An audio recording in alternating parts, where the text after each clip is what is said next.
Hello everyone, it's State Senator Brock Myers. I'm excited to be in the studio at KRVS on the campus of UL Lafayette today with a colleague and a very special guest. It's safe to say that service has defined this man's life. Long before he walked the halls of the state capitol, he spent decades serving families across Acadiana, showing up for people in moments that mattered most with steadiness, with compassion, and with respect. These days, that same sense of responsibility guides his work in the Louisiana Senate, where he's known for being thoughtful, measured, and deeply connected to the district that he represents. Aside from all of that, our guest today is someone who genuinely cares about people. He listens before he speaks, and he brings real-life experience to public service. He's been a mentor of mine for the last 10 years, and I'm really excited for all of you to get to know him a little better. That colleague of mine is Senator Gerald Boudreaux. Hello, everyone. State Senator Gerald Boudreaux, I represent District 24. Let's go inside the rails.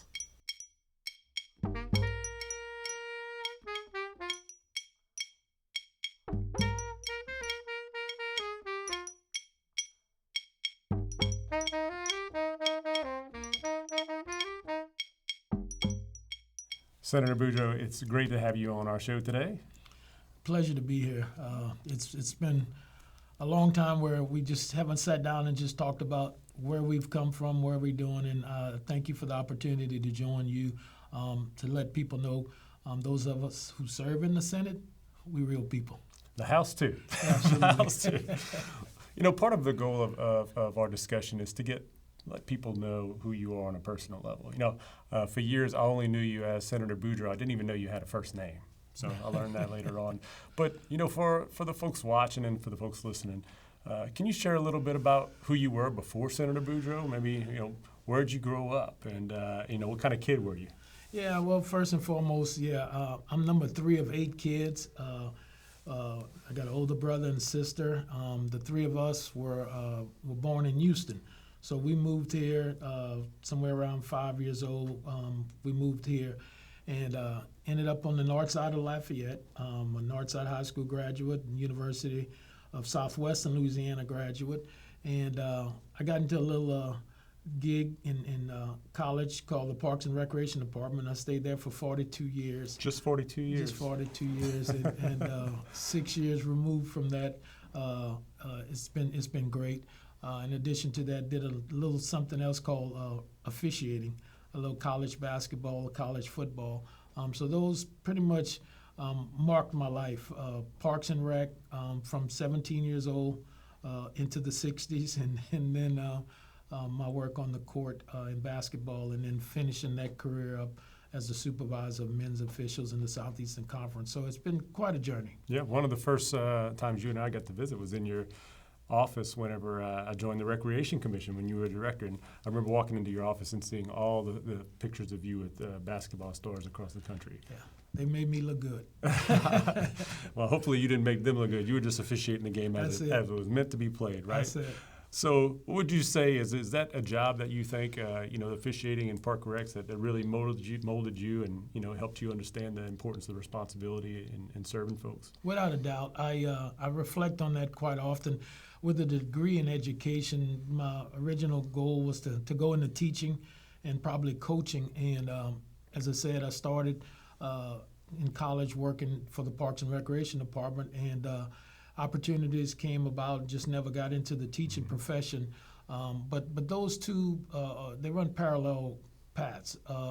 Parks and Rec, officiating, getting the rules down, dealing with people in different levels.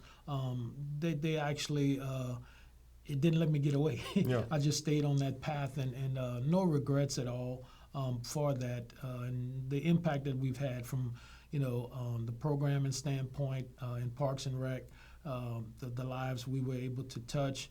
And then in officiating, the opportunities that I was presented to, you know, work 5 Final Fours and to travel the world as an official and get to see some of the best basketball and football players in the country. Quite something that people would want to pay to do. And I was fortunate enough to be a part of that.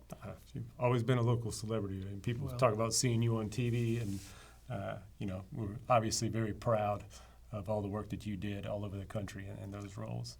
One of the things that you focus on a lot in discussions and in debates in your presentation is the families that legislation and that moves that we make in leadership, how they affect families.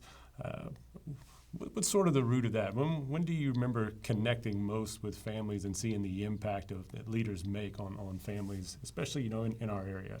Yeah, so growing up, the church has identified a lot of that. When we talk about service, and been a part of the Franciscan mission of our ladies' health system for quite some time, and they bring to the table, with service, specifying that we reach out to those most in need. So those families and growing up, like I said, eight kids in a 3-bedroom house, the corner of 12th and Plum, it keeps you grounded. I ride by and I see the house today. It's not ours. It's not in the family anymore. Sure. But I saw the older people in the neighborhood. I saw a lot of like us who were kids growing up, and you always want to go back and see how you can impact it. Across the street from us were 2 school teachers, 2 single school teachers, and I mean they both died in their 80s from cancer. So it helped to move me to see how do we make things better? How do we not forget where we have come from and how we do it? So that service part, I've just carried it over into just about everything that I do, and keeping in mind again those most in need. Oh, carried it over successfully, and we see that in the way that you interact with the people you serve and the way that you keep them at the center of much of what you're doing. I got to ask a question now, thinking about maybe those first times that you did come inside the rails. Do you remember one of that first time that you walked, inside the rails, inside the legislature, and maybe what was a surprising moment for you once you came in there? Yeah, I was 6th grade social studies class, took a trip to the Capitol and to the mansion, and in the 6th grade I was focused, but I wasn't impressed. It's like, what are these guys doing? You just want to go to the top. Yes, look off the view. Absolutely, tower. Yeah. Absolutely. It's like I wasn't really impressed. It's like and so I remember it clearly because from my 6th grade experience until the day that I got elected and I went back to the chambers and got inside the rails, I didn't go. People would say, there's some interesting things going on at the Capitol. We're going. My years in local government, we would have bills and issues. I said, that's what you pay the lobbyists. They got to take care of this. Mm-hmm. And I didn't return until I got elected in 2015 to come back. So I remembered. And as I said, it really didn't move me until I got elected. And it's like, this is a powerful place. This is where it really happens. And it's been quite a ride. That's a great story, and I'm glad that you stepped back in there and didn't give up after the 6th grade. Maybe turning the page a little bit to sort of our culture, and the food and music of Louisiana. Maybe letting our listeners and viewers maybe get a little bit more of a sense of your connectivity to that. When you're not working. Now look, I will tell everybody that we always hear you say that when you're leaving the Capitol, when you're leaving meetings, you're going home to watch Gunsmoke. So the answer can't be watching Gunsmoke. Yeah. But when you're not working, when you're not working for your constituents or out at an event, what's that perfect weekend look like for you? Yeah, Bonanza comes on also. So it's so it's not Gunsmoke, it's Bonanza. Okay, all right. Weekends for me is grass cutting. I put on my sweatsuit and I put on my headphones and just put some music on, and I still push the lawnmower, live on right at an acre, and take my breaks, stay hydrated, but it's usually a full day in the yard. I like the cutting. I don't like the weed eating and the trimming, so I usually get help with that, but the pushing of that more, that's a weekend for me. That's the weekend. That's the weekend. And, of course, Sunday is Sunday Mass. A trustee at our church, so usually get there a couple hours before the Mass that I go to. And being on the finance committee, we're the last to leave after all the money's put away, counted, mm-hmm. and the deposits are made. So it's a full Sunday, and then Sunday afternoon, if there's an opportunity, probably catch another Gunsmoke or Bonanza. Okay. All right. With some liquids and get ready for the start of another week. I like that. I like that. Look, if you ever run out of relaxation grass to cut at your house, I have some at my house. Yes. Not as much. Not as much. Festival guy? Do you like the festivals when they come around? You got to do certain things in this position. The answer is no. Okay. No. It's not for everybody. No, and so I go to what I have to go to, and the crowds is just it's too much for me because it's more work. Sure. And for me to be in that crowd and not interact and not people coming up to me and saying, hey, we have this issue or that issue. So I do better from a distance with festivals. Sure. And look, you can access that music at home. Absolutely. Turn on the radio. Absolutely. And I'm sure you got some pretty good cooks at home. So let's turn to the food. Absolutely. You got a favorite family recipe? Well, not necessarily a recipe, but I love Cornish hens, and I like to stuff them. And it's like everything else. You can do it with ground beef. You can do it with cornbread dressing. You can do it with Italian sausage. You can mix it up Sure. to really make a flavor. So a little rice dressing and Cornish hens with probably sweet potatoes. Probably is my number one. You remember having that as a kid, or is that something that No, later in life you got the palate for? Yeah, we didn't have Cornish hens when we were kids. No. We had a Church's Fried Chicken, which was like 3 blocks from the house. So we did Church's Fried Chicken and get that 10-piece dark for $10, at that time. Yeah. So no, it was never Cornish hens. That came around later, and you cook them slow, and it's just enough for 2 meals, so you're in good shape. Man, so I'm lining up this perfect weekend. We're cutting grass. We're gonna have Cornish hen and sweet potatoes. So now I got to turn to what music you're gonna put on. Now, first I want to know if we put go in the time machine and we 40 years ago, and I'm assuming 8 tracks. Oh, yeah? of course. All right. All right, what's that 8 tracks that you had that just got worn out? What's the one that you were playing all the time? Well, it's got to be the oldies, a lot of oldies. Over the years, jazz, and some blues now. Because the blues, if you listen to it, it'll tell you about yourself and what's going on in your life. I like the smooth jazz, but the blues, and then you got to go back to Etta James, and you go back to Smokey Robertson and people like that who, you knew they were real singers because they would have every now and then they'd have laryngitis. It was like they can't play. They had to take off. Now these people go on these tours and they're making millions and millions of dollars and nothing. They're well all the time. So either good medicine or some other things. But no, blues and some jazz. That's me. Yeah. Yeah. Oldies, a lot of older stuff. Still today? You carry Oh it yes, forward? oh yes. All right. Yes. I walk in and the music's too loud, or it's that too much bass, or a lot of drums, and bam, bam, bam, bam, and you lose me in a minute. Yep. You lose me in a minute. Yep. I It's like, understand. I'm going outside. I understand. Yeah. All right, you got a visitor comes in from out of the state, and they come into your district and they say, show me what's the real Acadiana. Where are you taking them?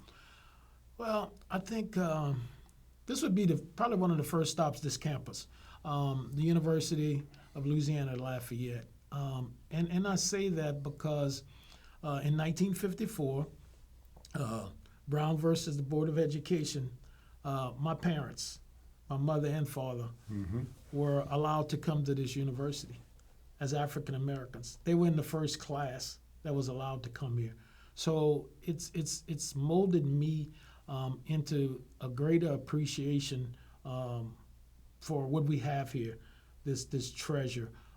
Because my mother was in nursing school at Xavier. She graduated from high school in 1952, and she went there. And in her second year is when the ruling came in, and she transferred here.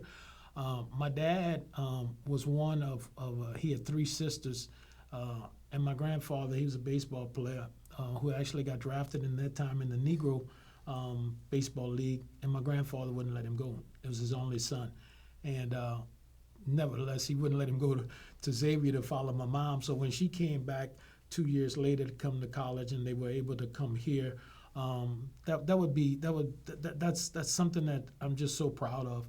That this university, that my parents, their name is on that wall from 1954. The other spots I would take some out is the churches, the cathedral, and we have Father Chester Arsenault, who I grew up with. He's now the pastor at the cathedral, first African American pastor there, and we've talked about it on a number of occasions where just in the 50s and 60s, blacks weren't allowed to go to the cathedral. They couldn't go in. And we talk about how things have changed in the culture and everything. So the church that I'm a trustee and a member of, Immaculate Heart of Mary, was founded in 1934. And the first 4 black priests in the South were sent to Immaculate Heart of Mary. So I got to show them that picture. They got to come to the church. And then, of course, Will you take me to the church and show me that picture? Absolutely. We've been knowing each other way too long for me to not. I'd love to see 1934. Yeah. Yep. And it's the Society of the Divine Word. And Bishop Jean Mart, who's the bishop at the time, allowed them to come here. They were actually supposed to go to Alexandria. And they got word in 1934 that there were 4 black priests coming to Alexandria, and the city council passed a resolution blocking it from coming. So they ended up coming to Lafayette and ended up at Immaculate Heart of Mary Catholic Church. And so I'm just so proud to be a member of that parish. And then, of course, St. Pius, the new and renovated St. Pius is just a beautiful, beautiful building. And I'd have to take them there. So I'd probably close out the trip with, letting them see Hyman Park, Girard Park, a couple of our parks, because I spent, 42 years of my life in the park system. So we start probably on campus, visit some churches, and then I tell them about the parks and what we used to have and what we have now. And yeah, those would be the trips I would bring them to. Yeah, great trip, and it's part of why I love doing this show, because as long as I've known you, I've never known that part of the story before. Oh, yeah. And now I'm looking for my field trip to go see these Absolutely. pictures now. Absolutely. And I think about seeing you in that church often, and now I know how much more deeply meaningful that is for you. Oh, absolutely. Yeah. Absolutely. Mm-hmm. Yeah. Maybe share a thing about the culture down here, the Acadiana culture, that you wish the rest of the country understood better about us. Yeah, I really don't think that people outside of our area understand the relationship building. Your family, I've been, part of your family knowing, 25 plus years. And once people come together and know, it's not a put on, it's not fake, it's real. And that relationship goes further than anywhere else in this country. When somebody establishes a relationship like we have here in this area, when people are down, when they're out, we're there to pick them up. And I don't think people realize how deep that really is. And they said, well, Brock and Gerald are good friends, but they don't do anything together. When you say we're good friends, we're good friends. There's trust, and there's just an ability to interact regularly. And like you said, this show is going to provide people to know a lot more about me. You putting it on says a whole lot about you to get that word out, and it's going to, to the question, it's going to help more people understand the relationship building in this part is special, and we don't take it for granted. Sure. No, well, and I agree. I think it's there's a reliance on each other, and as part of our culture, I think in South Louisiana, that I hope is something that doesn't get lost in the generations to come, and it's something I personally feel like needs to be protected. Absolutely. I concur. All right, let's get into a little bit of wisdom here for the listeners, right? And maybe from me. Maybe I'm selfishly going to be asking these questions so I can take notes I'm on looking this for side, wisdom right? from you. Oh, I don't know. I don't know. Maybe share a lesson that you learned later in life that you wish you knew earlier in your life. Yeah, I tell you, and it's probably clearer now. Let me answer it in this way. If I have one regret, I wish I would have done military service. Find some way, whether through the National Guard or something, because I have the utmost respect for those who defend our country, and we see it now because things have changed a lot. If so, the answer to the question would be while I stayed in Parks and Rec all that time, I still could have done some weekend stuff. I could have done something with the military. And I've chaired the Veterans Committee in the Senate and still on it and trying to do so much with our American Legion post in this area. And it's kind of like everything else. I'm trying to make up for not being on those front lines. But that would be my biggest thing. If I would have diversified a little bit more away from officiating in Parks and Rec, and got into some type of military service. Sure. Well, I know you've done a lot to support those who have, Yes. and I think that's also extremely important. But it says a lot that you feel that way. I think a lot of us haven't served either, but I feel like that's a calling that many of us find out we might have missed later in life. Yes. Yeah. Maybe talk about a time you might have had your mind changed about something important after listening to a constituent or someone else. I think those are moments I think we all have to experience, and sometimes it's a learning experience that we use later over and over again. Yeah, look, those who I always said when I got into leadership positions, I wanted to be like, instilled in me years and years ago is like, and I got to give my grandmother the most credit because she'd always say, you got to do more listening than talking. And so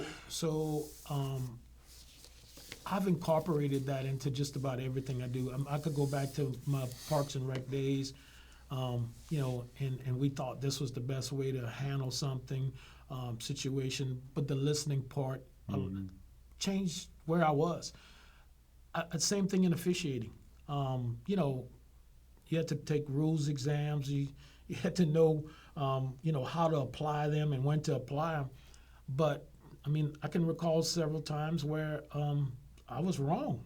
And so, if you can accept that and be open, and not be, like the old saying, you don't want to be dead wrong. I've incorporated, and I thank God that I'm wired in a way that I'm okay. Yeah. I'm okay. I have no problem saying, my bad. I made a mistake.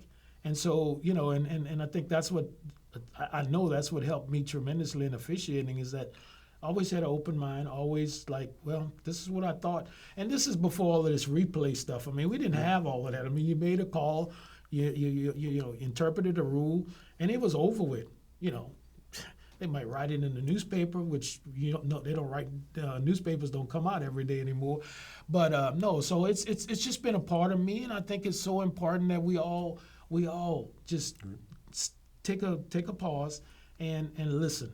Listen, even when we know that we might be right, yep. It's okay because I'm giving you an opportunity to know that you can talk to me in any way, and that it's not my way or the highway. Well, I hope Ms. Boudreaux listens to this because you said you have no problem admitting when you're wrong. So yeah. Make sure that translates at home. There are some exceptions to every rule. Yeah. Yes. Sure.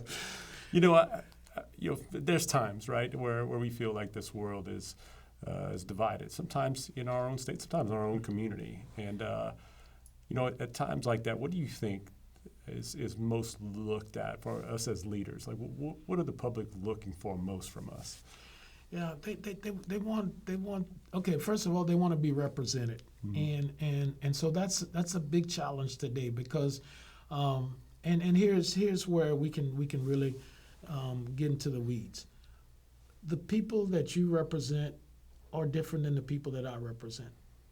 a lot of the people that I represent, they're not voiceless, but they don't speak up. They feel that's what they sent me to Baton Rouge, or that's what they sent somebody to the school board or the house to do for them. So, what they're looking for is representation, number one, and then honesty and integrity. I can't. So I go back to my humble beginnings. 8 kids and a little, all the boys in one bedroom and the girls in the others. And my mom and dad had, we called it the big one, but it was the largest of the 3 bedrooms. They want to be able to relate to you, and somebody who hasn't forgotten them or forgotten where they come from. So for me, that's my daily charge, is to always remember from whence I have come and who do I serve. And, the Lord has helped me through some difficult times with that at the forefront, understanding that these people, they need help. They need help. Not a handout. They're not looking for welfare. Yeah. But they just would like an opportunity to enjoy some stable quality of life. And I think that's what they're looking for us in leaders, that we will speak out. And it's easy,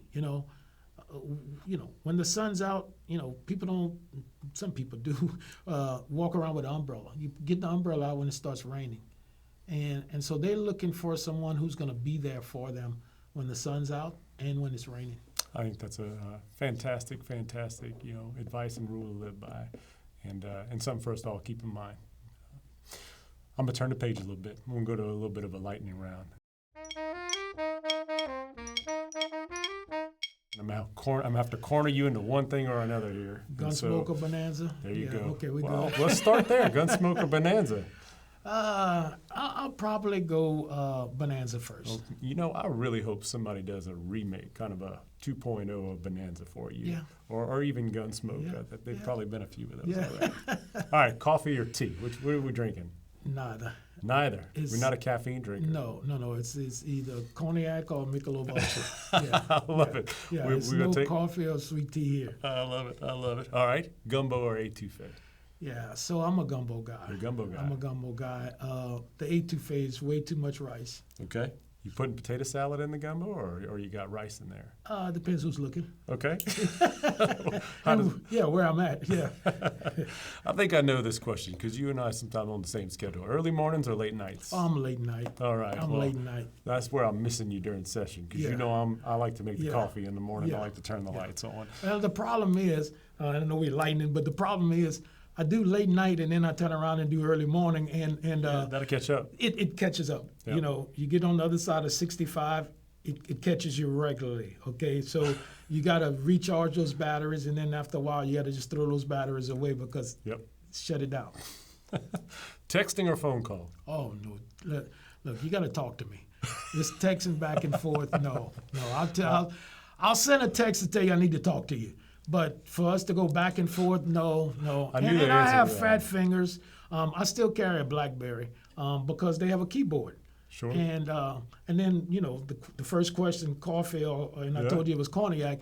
If I'm on the cognac and I'm texting, Lord knows what comes out of that when spell check kicks in and all that other stuff. I'm in trouble with the wrong people because that's not what I wanted to say. Call me. I got you. Oh, well, look, I knew the answer to that before I asked the question because your text messages typically say, call me as soon as you can. No, call me when you're available. when you're available. When you're available. I'll make myself available. Yeah, yes. yeah. Couple more questions for you. 2 more to be precise. And getting out of this lightning round side, I really want to put some thought into this one. And we asked all our guests this question, but when you think about Louisiana 5 or 10 years from now, what do you hope we are, or where do you hope we are, and what do you think that people will say we got right? Yeah, I hope we invest more into our people, and that's, I say invest, and we talked a little bit about it earlier. Not handouts, but invest in them. Whether it's the education system, whether it's workforce, we have to do more for our people. I think. And we also have to come to the realization that the playing field was never balanced. It was never equal. And so for those who need incentives and those who need a little more, it's okay. And I would hope that we would accept that at some point. And we see it, where that the inequities continue to grow, and the disparity when we talk about income and what it costs to raise a family today. So I would hope that we would invest more. And at the end of the day, I go back to my other saying, be intentional about it to help those most in need. I'm all for requirements on work and whatever we need to do. But once they're on a job, then we got to pay them a livable wage. Just because they have a job doesn't mean that they can raise a family. So Sure. that would be my hope, is that we would invest more and we would get that right. We would get it right. I think we're missing out on a lot of opportunities from the federal government. Over my lifespan, I've seen it. There are opportunities where we can be. The perfect example is the Medicaid expansion that we did in 2016. A lot of states didn't do it because it was politics, Republicans or Democrats. But we know, short of 1 million people that were impacted by that. Why wouldn't we take the dollars from the federal government? And so that's how we get our state better in line to meet the challenges that families are fighting today. So I would hope that we would partner more with our federal. Look, we got leadership right now in Congress where we should be getting a whole lot more. It's okay to stand behind the president and to do all these nice things, but back home, let's talk about what the impact. This university, all of our universities, our medical centers. How much more can we do? We talk about transportation. Whether it's the Lake Charles Bridge or another bridge in Baton Rouge. What's my expectation? We got all of the power in D.C., send it home. They had a lady, I don't know how to pronounce her name. She's from California. She was Speaker of the House for a long time. I think it's Pelosi. Every time she had one of those big, beautiful bills, California got a lot of big, beautiful money. Yep. And they got a lot of things. And that's what I would hope. That's what I hope we could do from our federal government. a lot of work for us to keep doing then. Yes. Yep. At every level. Yep. All right, I'm going to try to box you into one, and we got a couple of seconds left here. So, and you do so much in our community. This is going to be a hard question, but if I asked you to talk to our listeners and our viewers about one charitable organization locally that means a lot to you, who would you want to share up with today? Again, I hate to box you in on one. You have, and there are so many. And I'll tell you, I have two. I have the Boys and Girls Club, and I have Miles Perret Cancer Services Center. And so, because my father, my mother, and a daughter died from cancer, they rise to the top. The Miles Perret Cancer Service Center, because it's local. They help families continue to battle and to fight and to live with cancer. So that's my 1-2, and because of the personal experiences with cancer, I'll put Miles Perret at the top of my list. Excellent. Well, we'll be making a donation. The Zuschloss Family Foundation and Myers Family Foundation, we're making a donation on your behalf for you speaking about them today. So there'll be a donation made in your honor to the Miles Perret Cancer Services. And thank you for bringing it up. And certainly a great organization, both of them. By the Absolutely. way, you and I's history started together working with Boys and Girls Clubs together Absolutely. across the state. So Absolutely. thank you for all the work you did and for mentioning them. Yes. Well, listen, thank you again for being here with us today. Honestly, we appreciate you taking the time to sit down with us. And conversations like this remind us that behind every person is an important story and something that has formed them and framed them to bring them where they are today. So again, thank you. You're Appreciate welcome. you. Yes, sir. Absolutely. I enjoyed Absolutely. it. I enjoyed it. And thank you to everyone for joining us for this episode. And thanks to the team here at KRVS, inside the studio, behind the cameras and all the microphones. Thanks to Emily Montenay, our production editor. And as always, we encourage you to subscribe, come back for the next conversation, and stay engaged with what's happening at the Capitol as we continue to work on moving Louisiana forward. I'm State Senator Brock Myers. We'll see you next time inside the rails.